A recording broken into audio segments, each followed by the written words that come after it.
Hello everybody, I'm Steve and welcome to Green Side Up. Now I want to talk about potatoes again today and then some sweet peas after that. And it's just to show the differences in the different ways you can go about things. For many weeks, certainly the last 2 months on and off, I've been saying there is no point in chitting your potatoes. You get no benefit from it. At best, all you'll get is a week or two's extra growth on them, if that's what you want. My take on that is, if you want, a first early potato will grow in 12 weeks. If you want your first early potatoes sooner, grow one that ripens sooner. Go for Swift or Rocket. They're an eight week crop, I think, 8-9 week crop. Just grow those if you want them earlier. But anyway, it's one of those debates, and it's gone on for years and years. There are two camps. You're either in the camp of chitting or no chitting. I was brought up and I was taught at a very young age, nearly 50 years ago now, that you don't need to chit your potatoes. And, there are many people who do chit their potatoes. It's a difficult thing, but that's the way it is. Now, about 10 years ago, I decided I would do a test and find out for myself what differences there were. So I got some first early potatoes, and I used, I think at that time, International Kidneys. It was either International Kidneys or a Pentland. I can't quite remember now. But anyway, I saved some back in the shed and I put some on the windowsill and chitted them. So the way I normally do all my potatoes is put them in the shed. Yeah, I know you can probably see potatoes in a tray chitting here, but we'll get to that in a minute. So anyway, I grew these potatoes. I chitted the ones on the windowsill, some in the shed, and I planted them at the same time, 2 short rows of each. Now, yes, I'll admit, when I planted them, the ones that were chitted, they were out the ground first. The whole row was out of the ground first. And the smallest, and when I first got the first one that was unchitted out of the ground, the smallest one in the chitted row was 6 inches tall, and I think the other was approaching 9 or 10 inches tall, the best one in the chitted row. So yes, they were out of the ground quicker. And they were all off and running. Now, my problem with that little part just there is means that it's out of the ground sooner and in the line of fire for a late frost. And that's an issue in itself, whereas the unchitted ones were still in the ground. So anyway, when it got to harvest, I dug them all up on the same day and weighed them. And they were all, give or take, 35 pounds for each row. And there was about £1 pound 9 ounce difference between the rows. I know it makes no bearing, or never mind, the row that performed the best was the unchitted. Okay, as I say, with £35 of potatoes on 2 rows of them, £1.50 is nothing, and it's certainly not scientific evidence. But what is apparent is that they were exactly the same. Even though one had a head start, one had been chitted, one had got out the ground sooner and was much taller, there was absolutely no difference in the actual yield of that. Now let's get to these.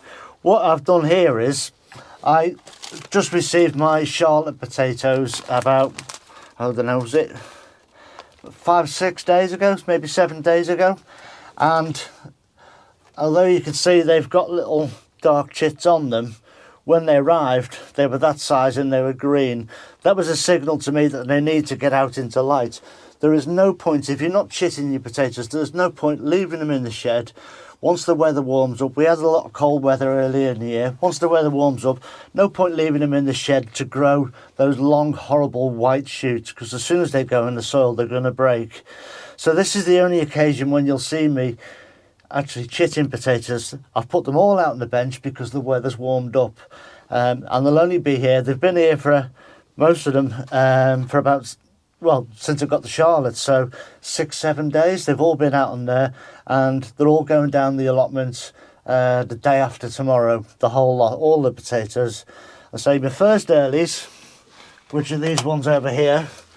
I can't remember which variety I bought actually. Aaron Pilot. they've been out on the bench for 2 to 3 weeks, but it only takes up that little bit of space. And this is my issue, and why I bang on about you don't need to chip potatoes, because for 2 months most people have had all their potatoes out on windowsills when they don't need to do it. And the problem with taking up windowsill space is you could be sowing other plants. It's negligible that you don't need to do it for any of your potatoes. So they're only out here now because I don't want the white shoots. Now, we're all a bugger for doing these sorts of things. And I've done it myself, and I've done it with sweet peas. And I'll clear all this away and get the sweet peas out, and I'll show you exactly what I mean. Now, these are my second lot of sweet peas. I've got my autumn sown sweet peas are down in the polytunnel at the allotments now, and they're good, healthy little plants. This is my second lot. These need pinching out now, and just for things and giggles, I'll show you how to do it. That's the top there, and you just take that off. That will now bush out from the sides, giving you more shoots. But that's a byproduct of what I'm trying to show you here. About 15 years or so ago, I went to one of the gardening shows, and it was Tatton Park. And I saw a display there from, it was at Eagle Sweet Peas. And the stand, I mean, you could smell it from 100 yards away. It was absolutely gorgeous, and I've been buying their sweet peas every year since then. And I've mostly followed all their instructions on their planting, and it involves filling your cells. In this case, I've got root trainers here. It says to fill them 3/4 full of compost and then to soak it, and then put your seeds in dry, don't soak them, and put dry compost on the top and leave them under the newspaper until you get germination. Now, I had a problem with this because I've grown sweet peas for decades, and I absolutely adore them. But I was taught there was either two ways to do it. You could chit the seeds, or you could nick them with a knife. Just cut a little incision in the skin of the seed, just to let the moisture in. Or you could soak them, and I've always soaked them. Well, anyway, I did it this year. I soaked them, and I sowed all of these. And you can see there are some cells in here that haven't germinated at all. 1 or 2 that's coming through late. But what I did was I had enough to do 40 cells of soaked seeds, which is from here all the way across here. And I still had these cells empty. So I put dry seed in them, as you're supposed to, as Eagle Sweet Peas recommends. And every single one of them have come up, which is totally against the way I've learned. I've always done it, and I find myself struggling to not soak the seeds. And I made a point of that when I was sowing these seeds earlier in the year, that I just could not leave them alone. I had to soak them because that's the way I've always done it, which harks back to the chitting of the potatoes, because you find that people who chit their potatoes do it because a family member, a father or a grandfather or uncle always done it, and that's how they learned. And people find it hard to change. Well, I'm exactly the same with the sweet peas. But anyway, I decided to do a further test, just simply because I was kicking myself that these dry seeds all the way down this edge had worked. Now, so I tried a second one. And I've got about 95% germination there. All those seeds were sown dry. I hope you can see that. Let me just spin you around a bit. Okay, they're a little bit leggy because I've left them on heat for a little bit too long. But they're fine because they're climbers, and they're going to be 6 foot leggy in a few months. So I'm not too concerned about that. But I'm more concerned with the fact that I've got so good germination, and I've actually proved it to myself now that I don't need to soak the seeds. So that's something I won't be doing anymore. And after decades of soaking the seeds, I've done a test, found out for myself, and I'm making that change. So there we go. I've proved to myself now that the proper method, the way Eagle Sweet Peas have always recommended it to me, works. And I'm so convinced that from now on I shan't be soaking sweet pea seeds, and that's after decades of doing it, and after earlier this season saying I couldn't change my habits. Well, I've done the test and I found the correct way to do it, although I already knew.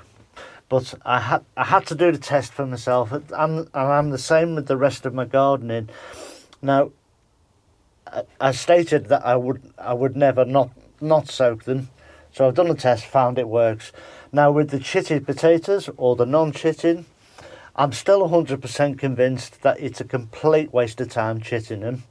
And I'm so convinced that next spring, too late now to do it this year, next year I'll do a proper, as much as I can, scientific test on that. I will leave some in a cold store and some to chit normally, and I'll do a comparison and follow it all the way through next year and actually show, because I'm convinced it's a waste of time. And I would rather you guys, rather than having windowsills full of potatoes chitting for no reason at all, I'd rather you have you growing other plants, getting other things going. So again, I'll do that test and find out. But that's what I am, and that's who I am. I have to do these tests to find out for myself. I won't just be told by somebody else. I'll find out.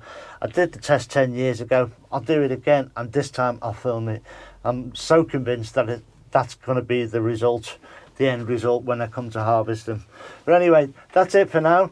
Look after yourselves, everyone. Stay safe, and I'll see you very soon. Ta-ra now.